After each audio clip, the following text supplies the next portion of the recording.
You're at a party and someone asks, "So what do you do for fun?"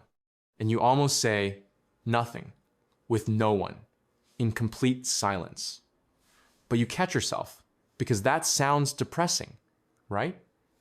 Except it's not. It's actually your favorite thing. Friday night rolls around, and while everyone's making plans, you're already picturing yourself alone, book in hand, music playing, phone on silent, door locked. Not because you're sad, not because you're running from anything, but because solitude feels like coming home to yourself.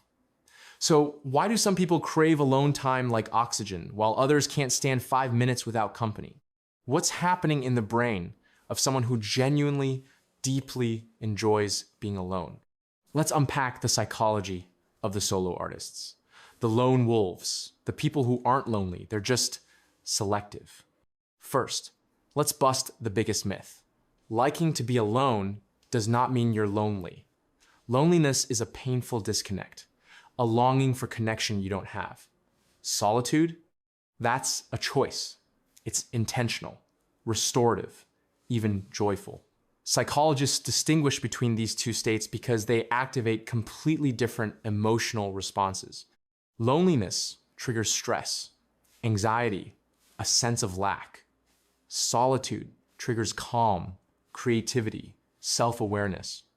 People who enjoy being alone aren't missing out. They're tuning in to themselves, to their thoughts, to the quiet hum of their own existence without the static of everyone else's needs and expectations. Then there's the autonomy factor. When you're alone, you're free. No compromises, no negotiations. Want to eat breakfast at midnight? Go ahead. Feel like spending 3 hours deep diving into some random topic? No one's judging. You set the pace, the tone, the entire agenda. Psychologists call this self-determination. And for some people, it's not just pleasant, it's essential. They're not avoiding people. They're protecting their ability to move through life on their own terms. And in a world that constantly demands you be available, responsive, and accommodating, solitude becomes the ultimate act of reclaiming yourself. But here's where it gets really interesting. People who like being alone often have incredibly rich inner lives. They're thinkers, creators, observers. Their minds are active, curious, endlessly generating ideas, questions, narratives.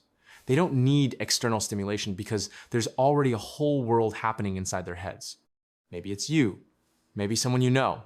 But if you've ever felt more engaged reading a book than sitting in a crowded bar, this is why. Your brain doesn't require constant input from others to stay interested. It's self-sustaining.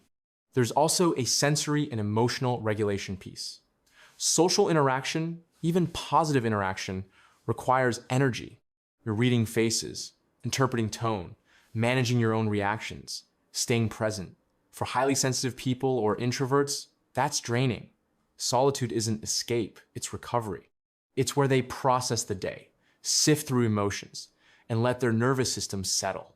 Without it, they feel frayed, overstimulated, disconnected from themselves. Alone time isn't indulgence, it's maintenance. And let's not ignore the deeper truth. Some people have simply learned that their own company is pretty damn good. They've cultivated interests, hobbies, routines that bring them joy without needing an audience. They've made peace with silence.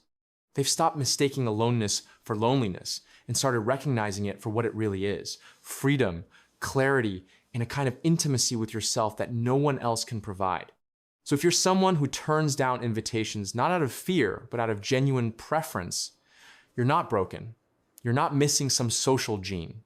You're just wired to find meaning in stillness. Does this resonate with you? And honestly, when's the last time you felt truly at peace, and were you alone when it happened?